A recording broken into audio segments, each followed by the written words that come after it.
Alhamdulillah wassalatu wassalamu ala Rasulillah wa ala alihi wa ashabihi wa mawalah wa ba'd. Hadirin jamaah Masjid Umar bin Khattab yang Allah muliakan, para pendengar radio Tarbiyah Sunnah, kita kembali berjumpa melanjutkan kajian tentang amal, tentang alam para malaikat yang mulia.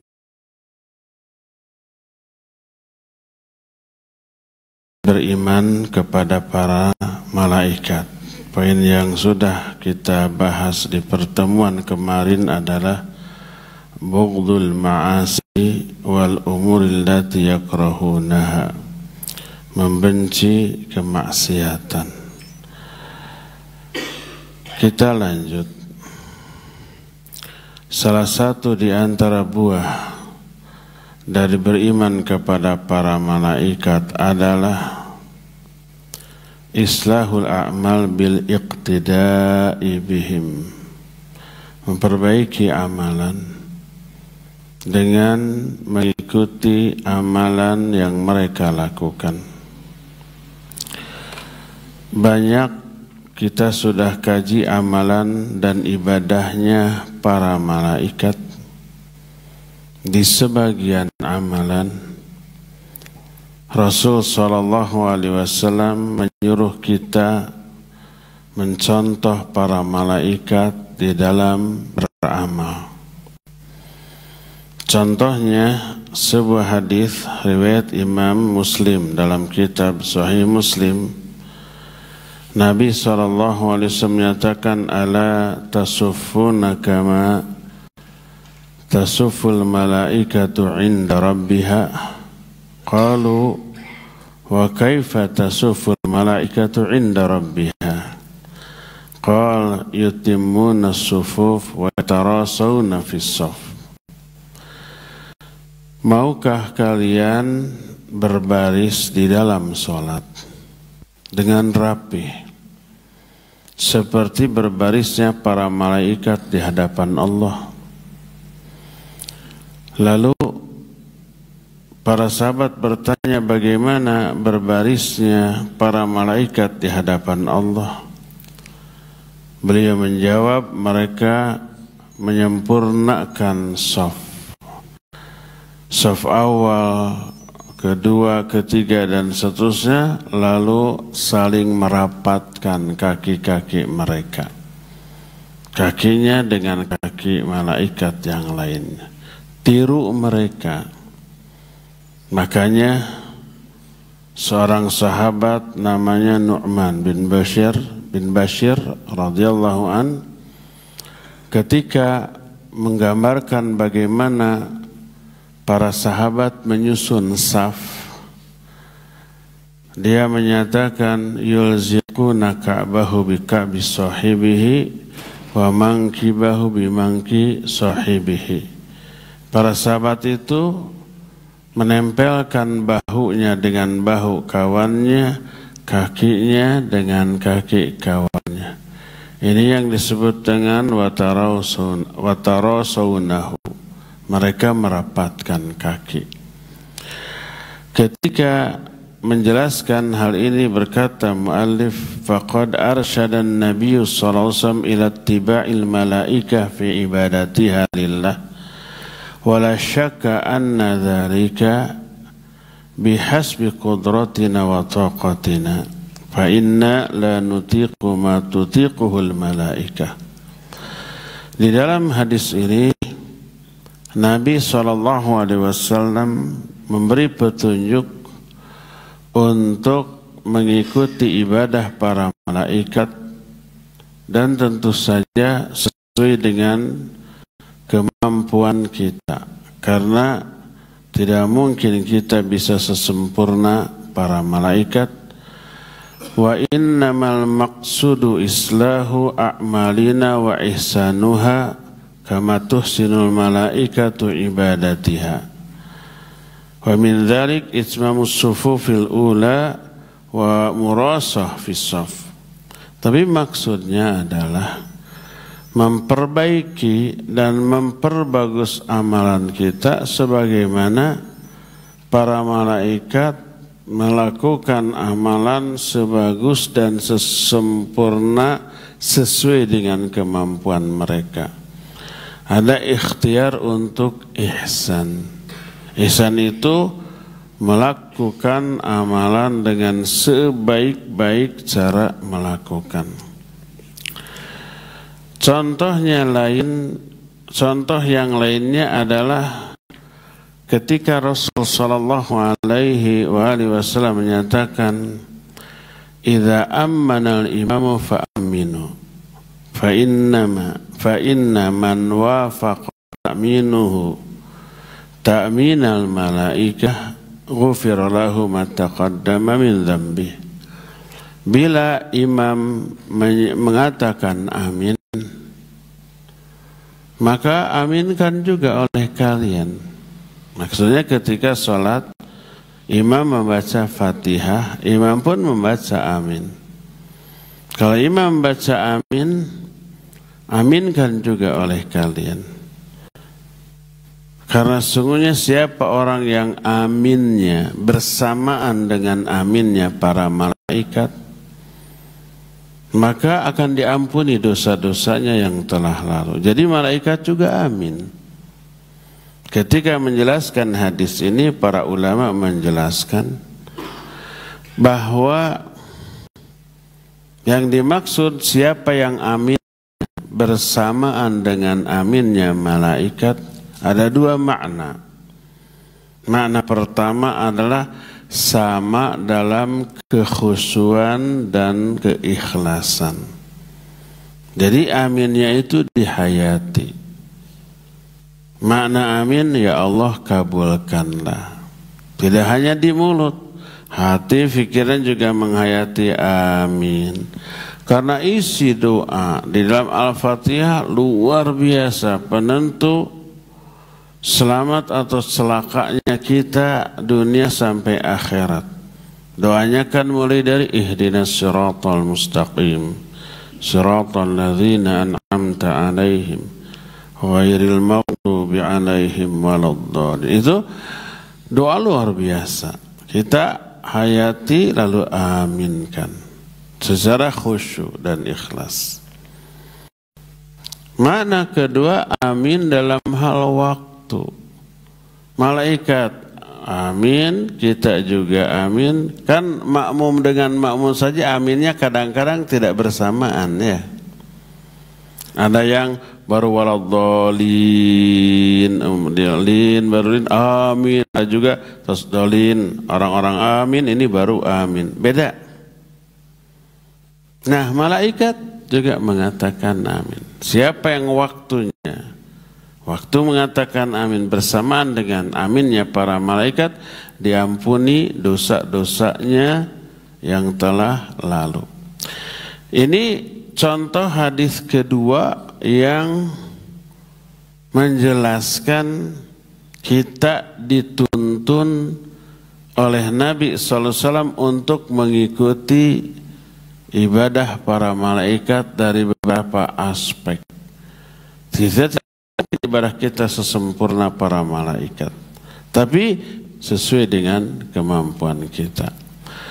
Termasuk ketika para ulama menerangkan tentang a'malul qalbi fi ibadatil haji, amalan hati dalam ibadah haji.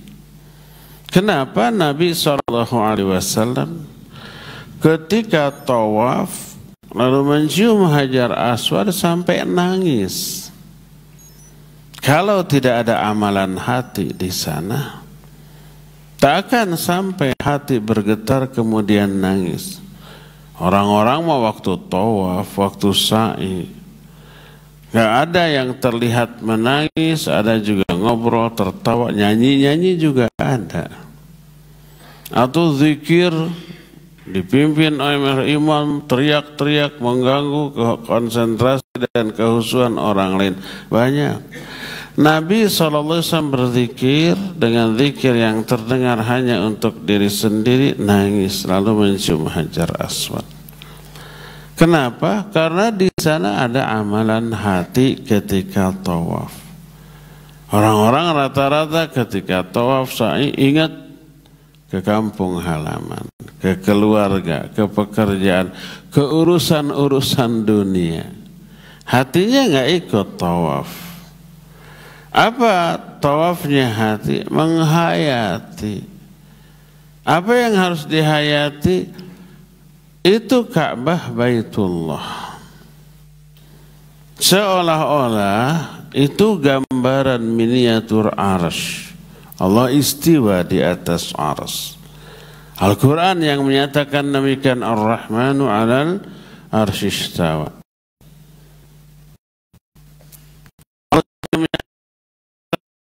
Sama, apa kalian merasa aman terhadap Allah yang ada di langit? Nah, terus di sekeliling arsy itu ada para malaikat. Yang dibayangkan oleh orang yang tawaf adalah seolah-olah mereka itu menyerupai apa yang dilakukan oleh para malaikat di sekeliling arsy, di mana mereka itu sambil berkeliling, sambil memikul arsy, juga sambil berzikir, bertasbih dan berdoa kepada Allah Azza wa Jalla. Apa yang isi doanya? Memintakan ampunan bagi orang-orang yang beriman, sebagaimana diterangkan dalam beberapa ayat. Di antaranya Allah Subhanahu wa taala dalam surah Ghafir ayat 7 dan sampai 9 menyatakan, alladzina yahmiluna al-arsya wa man haulah yusabbihuna bihamdi rabbihim wa yu'minuna bih wa yastaghfiruna lilladzina amanu rabbana wasi'ta kulla syai'in rahmatan wa ilma faghfir lilladzina tabu wattaba'u sabila wa qihim adzabal jahim rabbana wa adkhilhum jannati adn allati wa'adtahum wa man salaha min abaihim wa azwajihim wa dhurriyyatihim innaka antal azizul hakim wa qihimus sayyi'at wa man taqis sayyi'at yawma idzin faqad rahimta wa dzalika huwal fawzul 'adzim. Sesungguhnya para malaikat yang memikul arsy dan para malaikat yang ada di sekeliling arsy, mereka bertasbih memuji Allah, beriman kepada Allah dan memintakan ampunan bagi orang-orang yang beriman. Selama memikul arsy, selama ada di sekeliling arsy, mereka berkata, ya Allah, rahmat dan ilmumu meliputi segala sesuatu. Ampuni orang-orang yang tobat dan mengikuti jalanmu. Selamatkan mereka dari api neraka Jahim. Masukkan mereka ke surga Aden yang telah engkau janjikan bersama bapak-bapak mereka, istri-istri mereka, anak turunan mereka. Sesungguhnya engkau maha aziz dan maha hakim. Jadi itu yang dilakukan oleh para malaikat. Di mana? Di sekeliling arsy. Para ulama menganjurkan, bayangkan ini ketika kita tawaf. Allah mengawasi kita, para malaikat juga melihat kita, Raqib Atid mencatat apa yang kita lakukan. Ketika tawaf, lahir batinnya harusnya membuat Raqib sibuk dan Atid nganggur. Karena yang kita lakukan ibadah terus. Jangan sampai ketika ibadah tawaf lebih sibuk Atid daripada Raqib. Artinya selama tawaf malah kita bikin dosa. Apa dosanya? Mengganggu orang-orang, zalim ke orang-orang, ada yang ikut, ada yang ngedorong, ada macam-macam. Kan berdesak-desakan di sana. Apalagi tuh yang dekat Hajar Aswad, mau mencium Hajar Aswad, itu saling sikut, saling dorong, saling zalim kepada sesamanya. Ada yang sengaja menghalang-halangi orang agar tidak bisa mencium Hajar Aswad. Untuk apa? Agar mereka nanti bisa menawarkan jasa. Mau mencium Hajar Aswad, yuk saya bantu. Mau.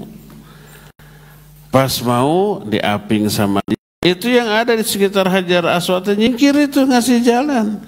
Teman-temannya sindikat. Lalu aja orang itu mencium. Dikasih air Zam-Zam, minum dulu. Baik amatnya orang. Setelah itu bayar. Mana? Nggak ada yang gratis di sini. Gitu tuh. Jadi berbuat dosa, menghalangi orang dalam ibadah, meres, ngejebak orang. Kalau dikatakan, saya nggak bawa uang, ada di hotel, hayu ambil dulu ke hotel, gitu. Nggak tanggung-tanggung 500 real. 500 real itu 2 juta lebih. Dipaksa itu. Ada orang yang berbuat dosa, ada yang nyopet ketika tawaf itu, ya macam-macam tuh. Siapa yang sibuk? Atid, menulis dosa, belum hatinya. Kalau hatinya buruk ketika tawaf, dicatat keburukan. Ya, jadi kita lihat ketika kita melakukan ibadah apapun, maka para malaikat mencatat semua yang kita lakukan. Jadi di dalam penjelasan tadi terkandung penerangan bagi kita bahwa seringkali Allah dan Rasulnya menjelaskan ibadah dan amalan para malaikat, lalu kita disuruh melihat mereka, meniru mereka sesuai dengan kemampuan kita. Berkata muallif, wa min dzalik annal insan idza nadhara ila tawaddu'il malaikati lillah ma kathrati ibadatiha wa mudawamatiha 'alal ibadah aslaha nafsahu wa tawaddu'a lillah wa ibta'ada 'anit takabbur wal minnah 'ala Allah. Di antara amalan malaikat yang harus kita contoh, lalu kita perbaiki diri kita, adalah melihat ketawaduan malaikat. Padahal malaikat jauh lebih hebat dalam segala hal dari diri kita. Malaikat tak pernah berdosa walaupun sekejap. Kekuatan malaikat amat sangat super dahsyat. Kualitas ibadahnya luar biasa dan kontinu dari mulai diciptakan sampai sekarang, sampai nanti, sampai kiamat, terus selalu begitu dalam melakukan ibadah.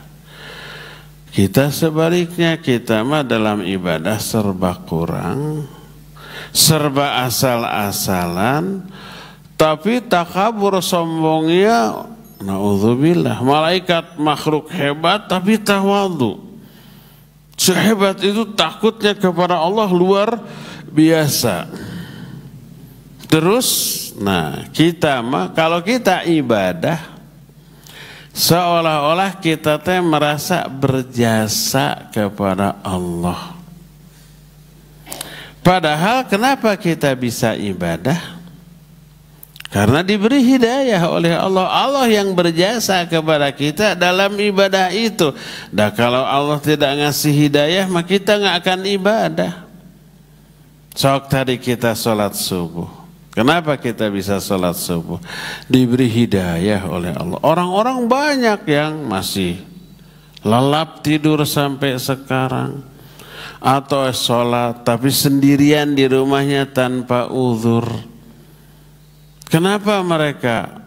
Ada yang masih terlelap tidur, belum bangun, belum sholat subuh. Mereka tidak diberi hidayah oleh Allah. Kita diberi. Ada orang bangun tapi sholat sendirian di rumah, tidak ke masjid, tidak diberi hidayah.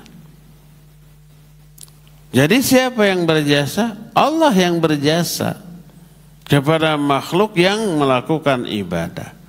Kenapa kita bisa bangun sebelum subuh? Kadang di antara kita ada yang sholat tahajud dulu, ada yang sahur dulu tadi karena hari ini hari Senin, lalu sholat subuh ke masjid, lalu seusai sholat subuh ngaji kayak begini. Itu semua atas hidayah dari Allah. Bukan kita yang berjasa kepada Allah, tapi Allah yang berjasa kepada kita. Makanya Allah sindir tuh kita. Di dalam Al-Quran surah Al-Hujurat ayat 17, yamunnuna alaika an aslamu qul la tamunnu alayya islamakum balillahu yamunnu alaikum an hadakum lil iman in kuntum sadiqin. Itu berkaitan tentang orang-orang Arab Badui. Arab Badui itu Arab pegunungan jauh dari kota Madinah. Karena jauh dari kota Madinah, jauh dari pendidikan pembinaan yang dilakukan oleh Rasul Sallallahu Alaihi Wasallam. Makanya karakternya beda, kasar-kasar. Orang Arab Badui itu gitu, karena kurang terbina. Terus kalau ngomong asal bunyi gitu, mau enak mau tidak. Makanya kalau ada di kalangan orang Arab, orangnya kasar, orangnya tidak tahu malu, padahal mereka terdidik di kota, suka disebut ya badu, ya badui, badui gitu. Dasar orang Arab Badui, sehingga gitu tah.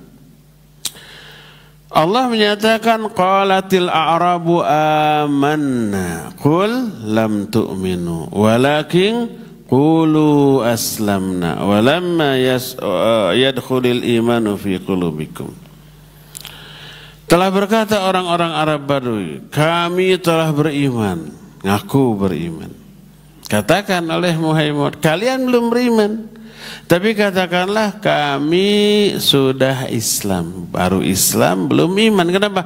Iman belum masuk ke dalam hatimu, diceplak pahangkeun tah. Nah, salah satu karakter orang Arab Badui, di kalangan mereka banyak munafikin. Dengan masuk Islamnya mereka merasa berjasa kepada Rasul Sallallahu Alaihi Wasallam. Saya masuk Islam itu untuk mendukung pribadi Nabi Sallallahu Alaihi Wasallam, merasa berjasa kepada agama Allah.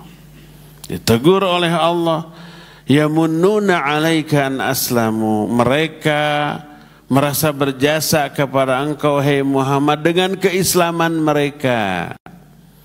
Qul, katakan olehmu, la tamunnu alayya islamakum, jangan kalian merasa berjasa kepadaku dengan keislaman kalian.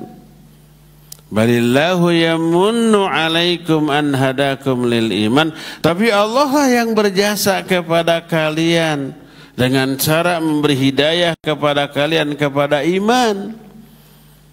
Jadi dengan masuk Islam jangan merasa berjasa kepada Nabi dan Islam dan kaum muslimin, apalagi kepada Allah. Ya Allah, saya sudah Islam membela engkau nih, merasa berjasa. Allah yang berjasa ke dia dengan cara diberi hidayah. Sama dengan kita menyebarkan dakwah. Ada orang-orang yang ikut hadir ke kajian, ikut mengembangkan dakwah. Ada di kalangan mereka yang merasa punya jasa nih, saya juga ngebantu dakwah. Sama dengan itu. Jangan merasa kita punya jasa kepada dakwah ini, tapi Allah yang berjasa kepada kita dengan memberi hidayah untuk terlibat dalam dakwah. Jadi lihat perbedaan para malaikat dengan manusia. Malaikat mah ibadahnya hebat, kekuatannya hebat, tapi tawadhu'nya luar biasa. Rendah hatinya luar biasa. Sebagian kita, sebagian manusia melakukan ibadah sedikit saja, amal soleh sedikit saja, sudah merasa punya andil, punya jasa kepada Islam dan kaum muslimin. Tidak.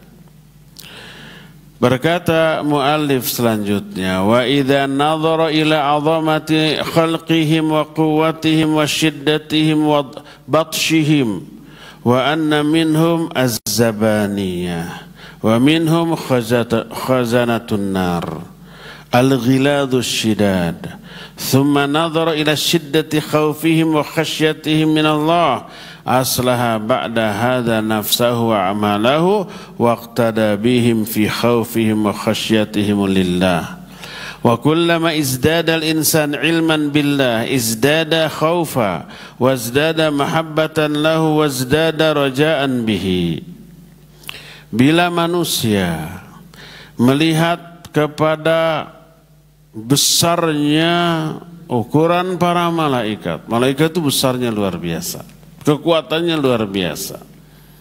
Waktu Nabi SAW dilempari batu sampai berdarah-darah, datang malaikat penjaga gunung.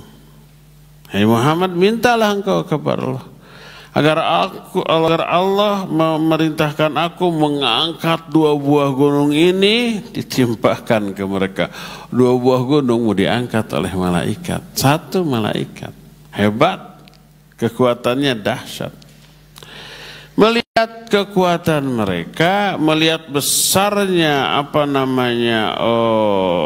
ukuran tubuh mereka, di kalangan mereka ada malaikat yang menakutkan, zabaniyah. Di antara mereka ada malaikat penjaga neraka, alaiha malaikatun ghiladun shidad. Malaikat penjaga itu ghilad dan shidad. Ghilad itu maknanya sudah tercabut rasa belas kasihan dari hati mereka. Nggak ada belas kasihan, karena kan tugasnya harus apa? Harus nyiksa. Kalau nyiksa ada rasa kasihan, nggak tega nanti. Dicabut rasa kasihan dari diri hati mereka, dari diri mereka. Shidad, shidad itu yang badannya kuat, walaupun ada di neraka tidak terbakar oleh api neraka, tidak merasa kepanasan, tidak merasa tersiksa dengan kondisi dan situasi di dalam neraka. Enjoy we, menikmati we, nyaman we ada di neraka juga para malaikat mah ya. Tapi sehebat itu malaikat, rasa takutnya kepada Allah sangat besar. Ketawaduannya kepada Allah sangat besar. Sampai ketika Allah berfirman, para malaikat takutnya luar biasa sampai pingsan. Kalau malaikat bisa pingsan? Iya, Al-Quran yang menjelaskan begitu. Kalau umpamanya Allah berfirman, para malaikat langsung, naon bahasa Indonesia, tapak deku teh, berlutut, sehingga menimbulkan bumi gemerincing seperti rantai besi yang jatuh ke atas batu yang keras. Kemudian mereka pingsan. Lalu setelah siuman katalah falamma nuzzi'an qulubihim, ketika sudah dicabut rasa takut dari hati-hati para malaikat. Qalu madza qala rabbukum, mereka bertanya apa yang dikatakan oleh Allah. Dijawab qalul haq, kebenaran.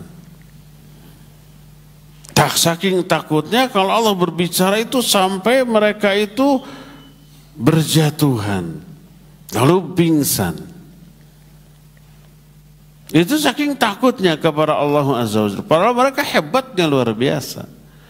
Manusia super lemah, super kecil. Tapi kalau mereka tidak takut kepada Allah, kebangetan, keterlaluan.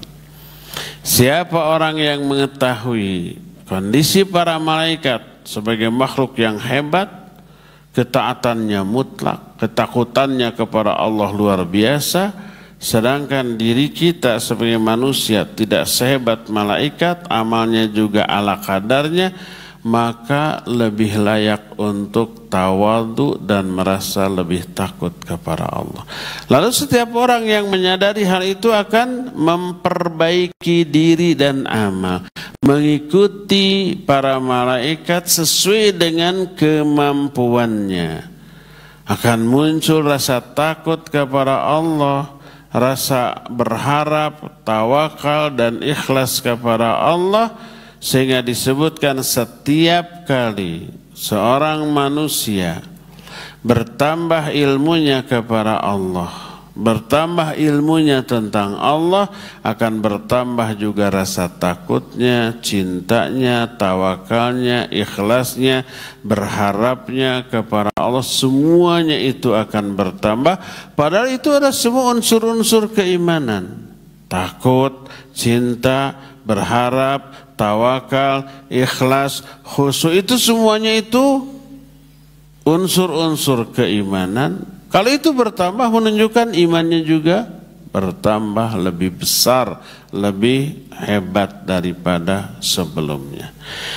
Inilah salah satu buah dari beriman kepada para malaikat, yaitu akan selalu memperbaiki diri, mengikuti ibadah para malaikat sesuai dengan kondisi kita dan kemampuan kita, sehingga makin lama orang-orang seperti itu imannya makin kuat, amalnya makin soleh, makin baik, keikhlasannya juga semakin hebat.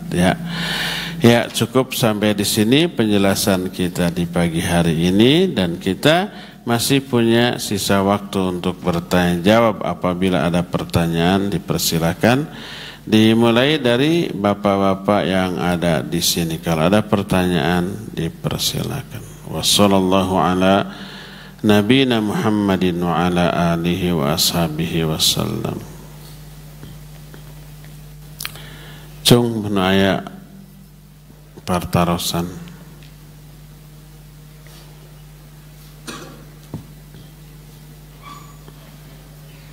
Assalamualaikum warahmatullahi wabarakatuh. Waalaikumsalam warahmatullahi wabarakatuh. Saya cana ieu Ustaz nyarios pilih aya cariosan anu kirang merenah kan di Palestina.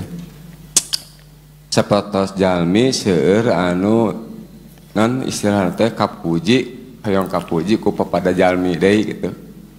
Eta kasebatna teh naon ka? Ria, tarmi kumaha. Ustaz teh wae Ustaz. Assalamualaikum. Waalaikumsalam warahmatullahi wabarakatuh. Iya.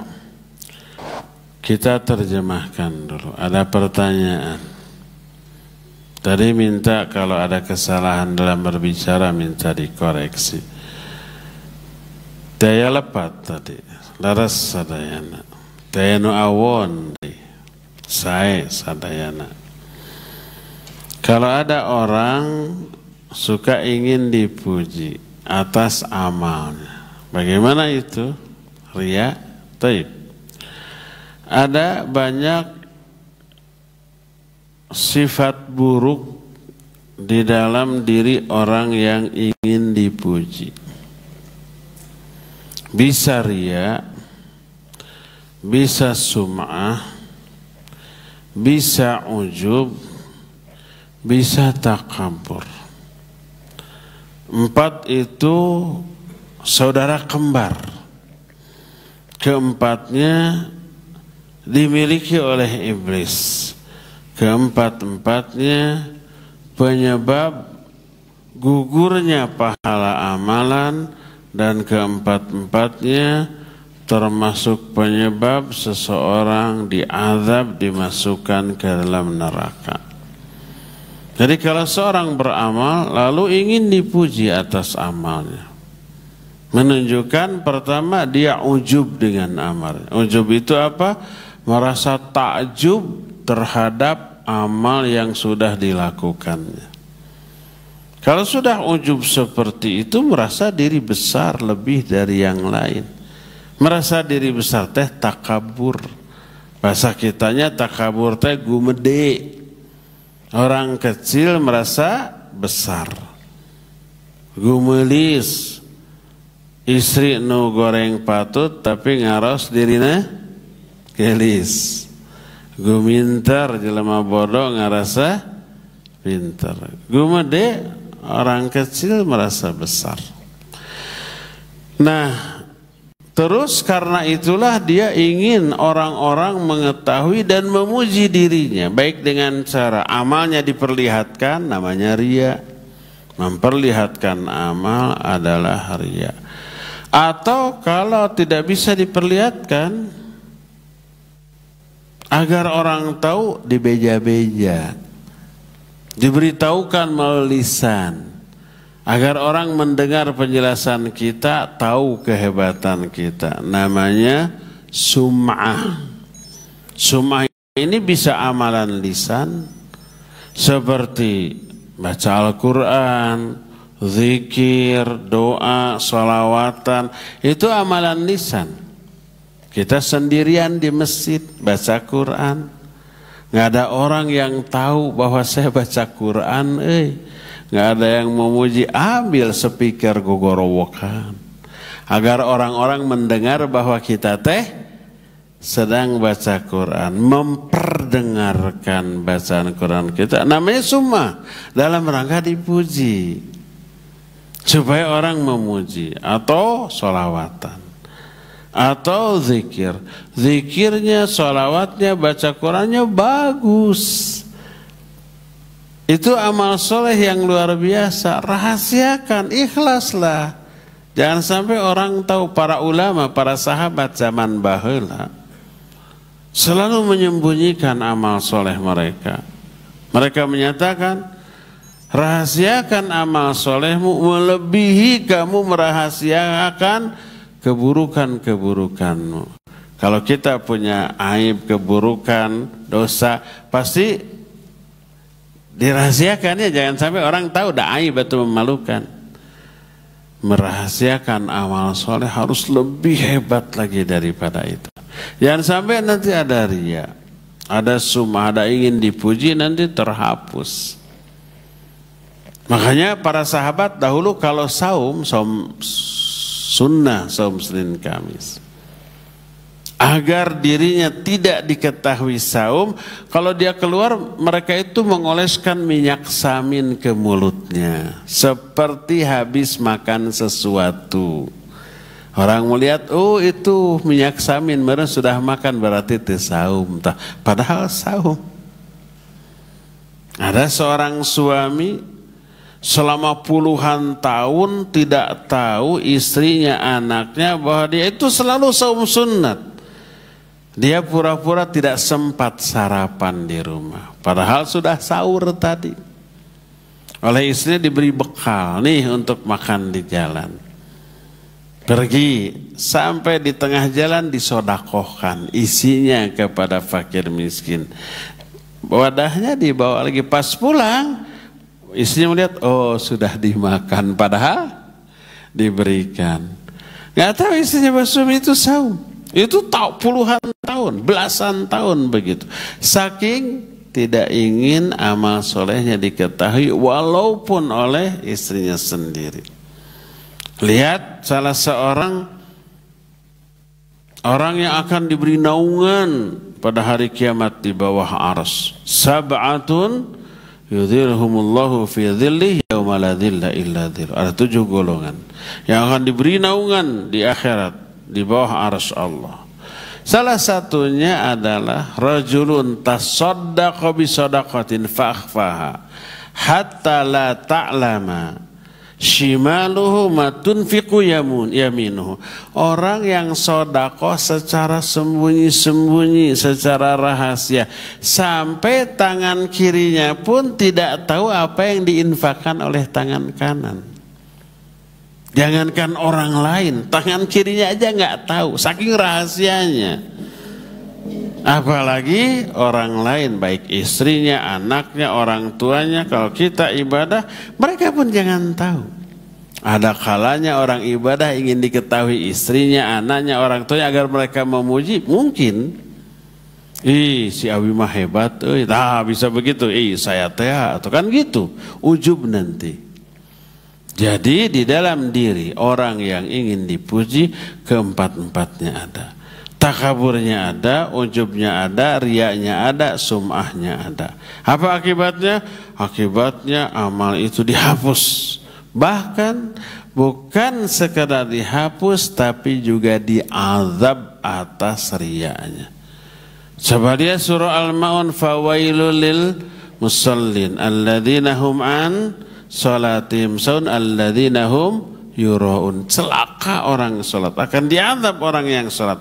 Kalau dua, pertama sahun, lalai, kedua riya. Kita tahu kan 3 golongan orang yang hebat dengan amalan hebat, tapi 3-tiganya masuk neraka. Karena apa? Riya. Satu orang yang mati syahid, ditanya kenapa kamu mati? Oh, saya berjihad di jalanmu sampai saya mati. Kata Allah, bohong. Kamu memang berjihad, tapi tujuan jihadmu agar dipuji orang. Agar dipuji orang. Dan pujian orang itu sudah kamu dapatkan. Belewong dialungkan karena neraka. Kedua, ulama, kiai, ustadz ditanya, apa yang kamu lakukan selama hidup? Dia menyuruh saya belajar, mengajar, baca Quran, belajar, mengajar, baca Quran. Malahnya hebat. Apa kata Allah? Bohong. Kamu memang belajar, tapi niatmu agar kamu dipuji sebagai orang alim. Kamu betul baca Quran, tapi niatmu agar kamu dipuji sebagai qori. Dan pujian itu sudah kamu dapatkan, belewur dibalangkan karena neraka.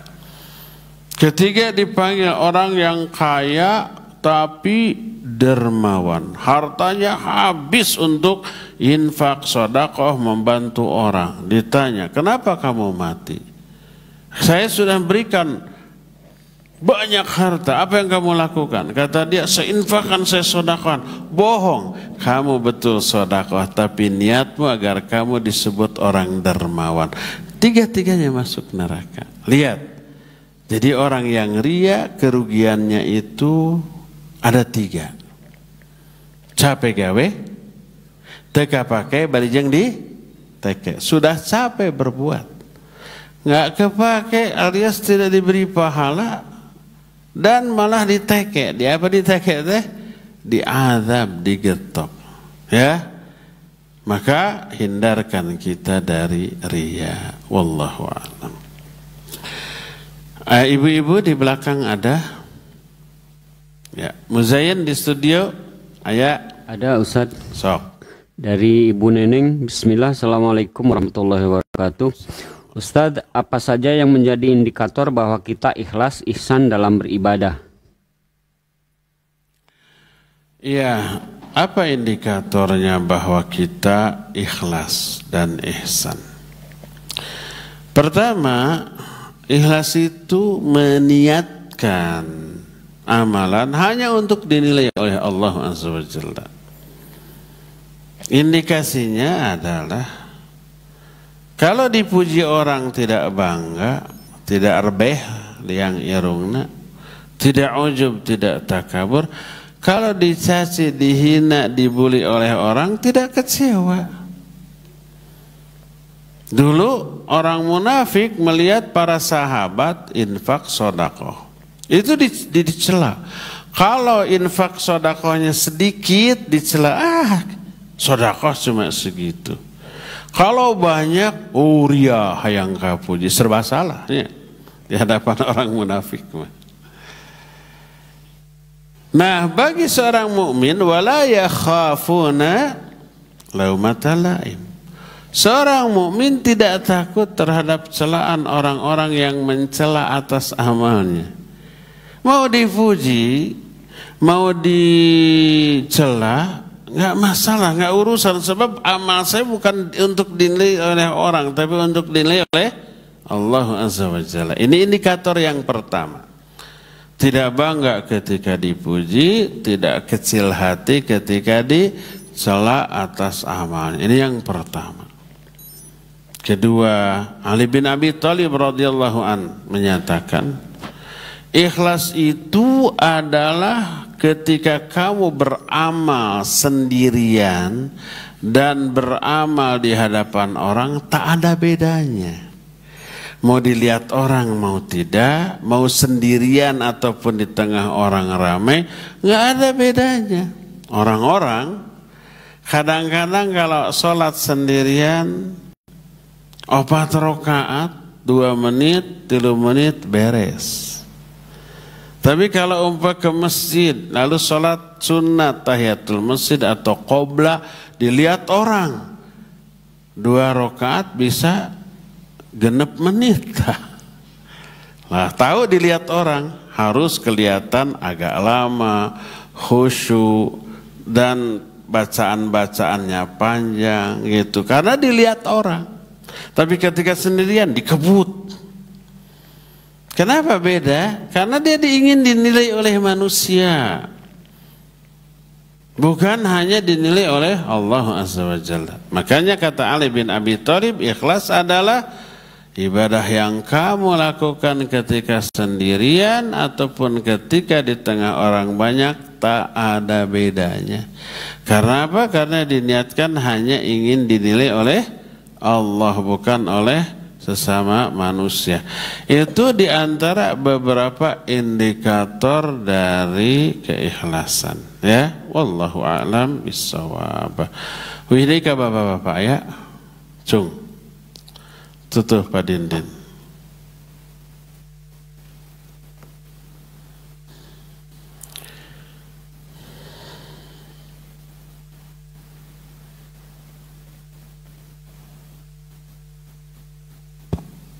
Bismillah, assalamualaikum warahmatullahi wabarakatuh. Waalaikumsalam warahmatullahi wabarakatuh. Allah menjaga Ustaz beserta keluarga dan kita semua.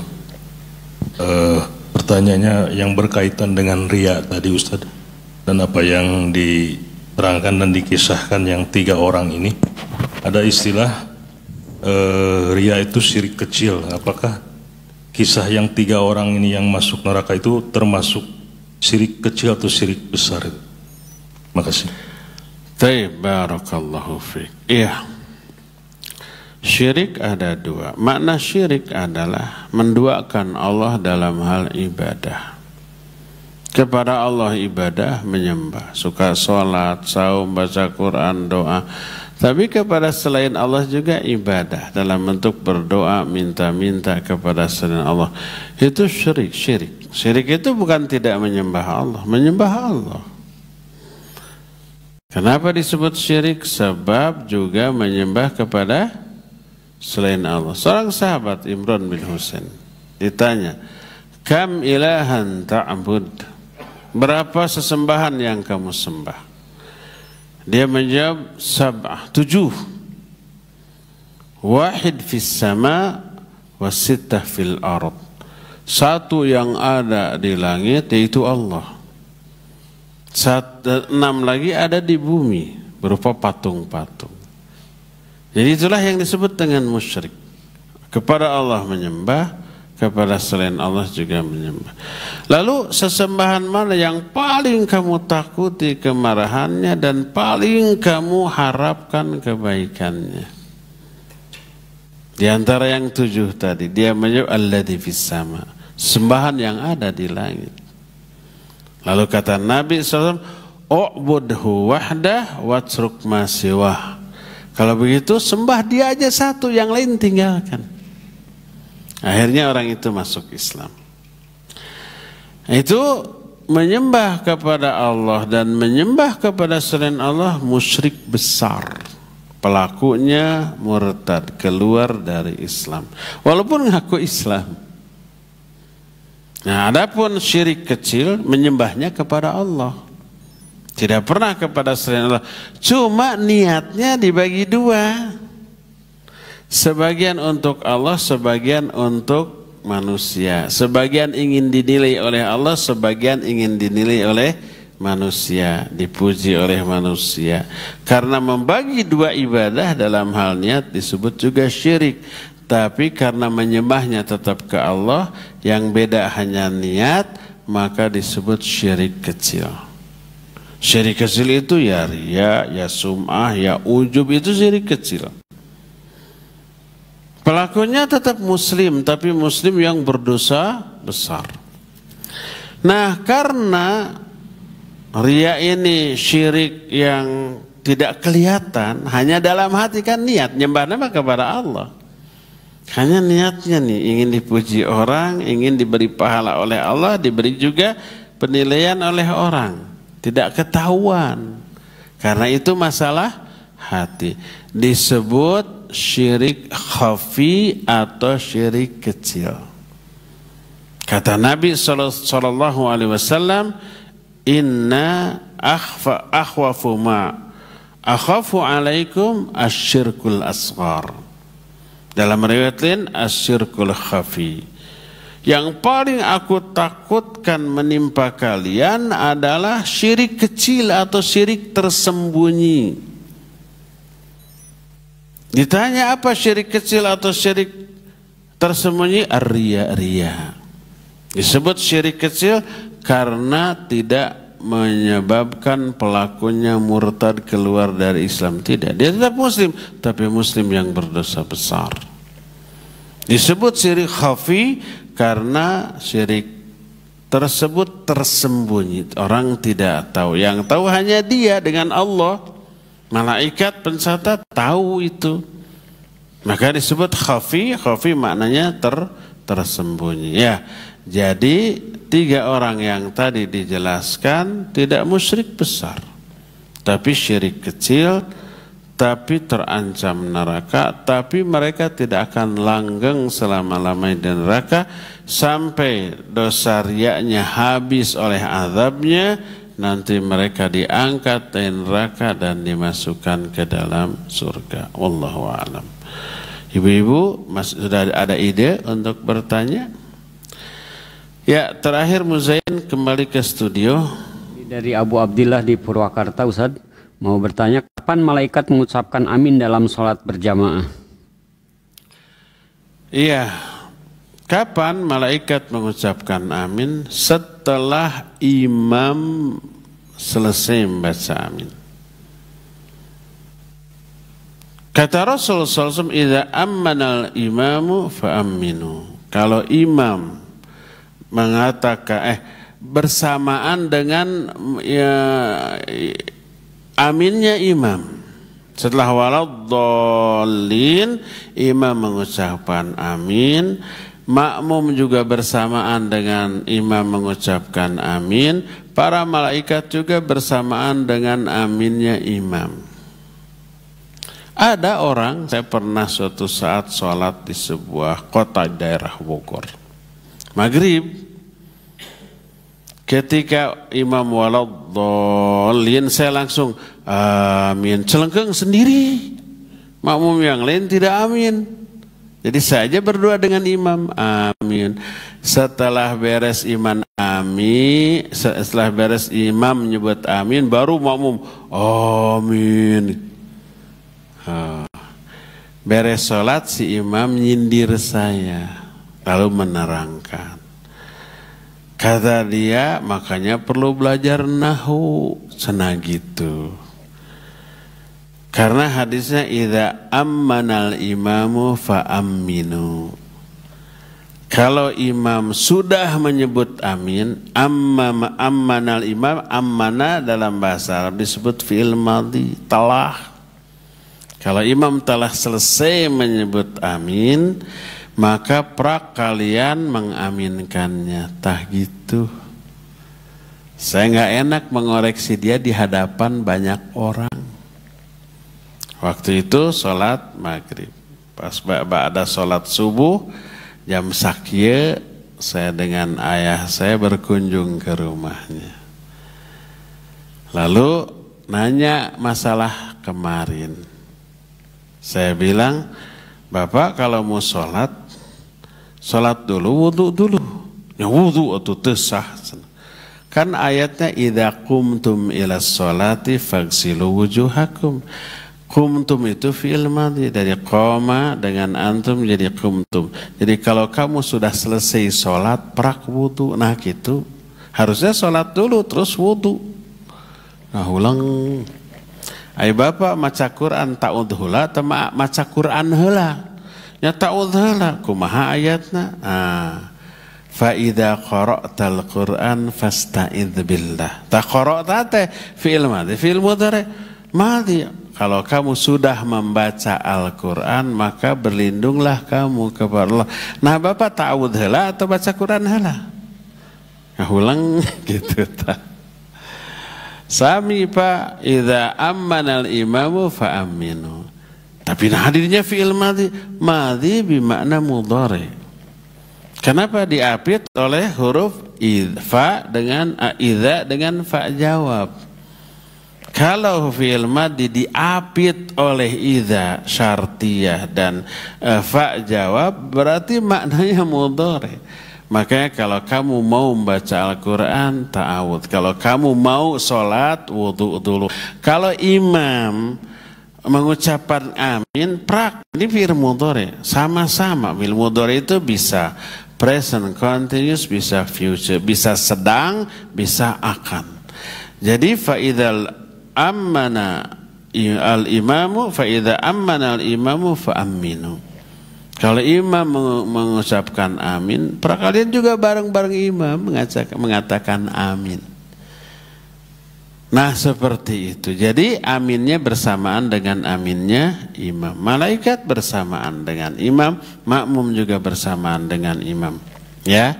Jadi tidak menelatkan diri dari aminnya imam, tidak mendahului imam juga ya, dan suaranya tidak lebih keras dari suara bacaan imam. Makanya nggak boleh imam itu makmum itu aminnya teriak amin, padahal imamnya waktu baca Fatihah tidak ngagorowok. Jangan melebihi suara imam ketika mengatakan amin. Biasa aja lari amin, apalagi banyak kan walaupun perlahan tapi semesid bareng-bareng amin ngaguru tetap ngaguru tuh ya pasti keras. Wallahu a'lam bishawab. Cukup ya sampai di sini aja. Insyaallah nanti hari Senin yang akan datang kita jumpa lagi. Subhanakallahum bihamdik asyhadu an la ilaha illa anta astaghfiruka wa atubu ilaik. Walhamdulillahirabbil alamin. Wassalamualaikum warahmatullahi wabarakatuh.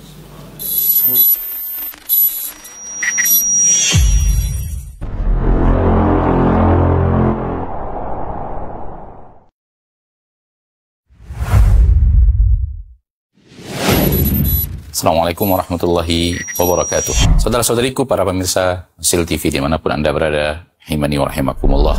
Semoga antum selalu berada dalam lindungan Allah Tabaraka wa Ta'ala, dan semoga kesehatan, keberkahan, rahmat dan nikmat Allah Tabaraka wa Ta'ala selalu meliputi Anda semuanya.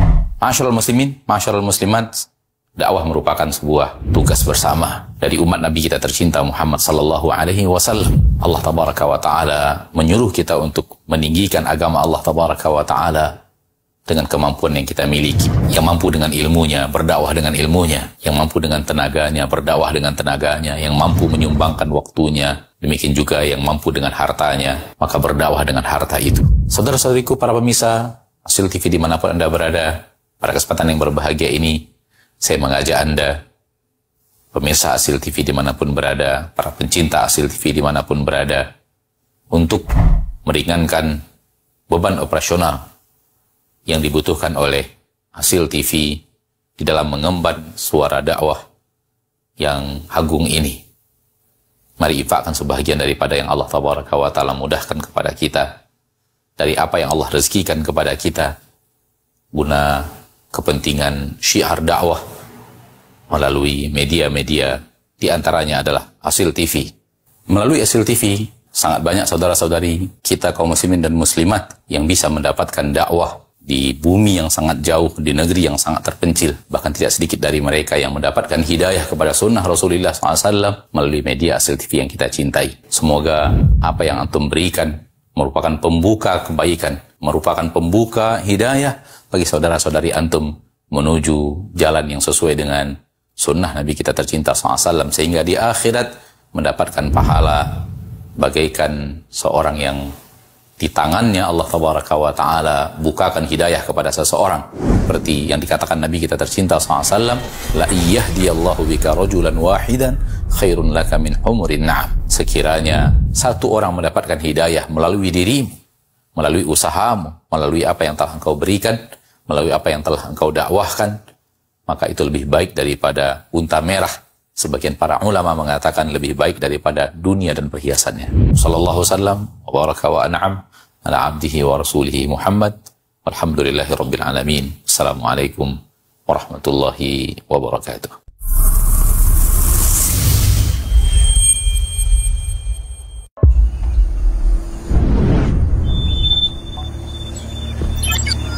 Assalamualaikum warahmatullahi wabarakatuh. Jamaah rahimakumullah. Ana sempat berdiri di tempat ini berapa tahun yang lalu kira-kira, Ustaz? 2 tahun yang lalu. 2 tahun yang lalu ya. 2 tahun yang lalu itu belum ada bangunan yang kita lihat di belakang ini. Dan alhamdulillah bangunan umat Islam sudah jadi. Markas Sunnah Nusantara Al-Hijrah ini sudah beraktivitas dan sekarang santrinya sudah 112. Kemudian kegiatan di masjid sudah berjalan. Tinggal bagaimana kita bersama-sama menyelesaikan proyek ini. Iya, proyek ini kalau kata Ustaz Maududi butuh waktu panjang, tapi yang jelas kita harus segera, Ustaz. Insya Allah. Karena umur kita nggak ada yang tahu.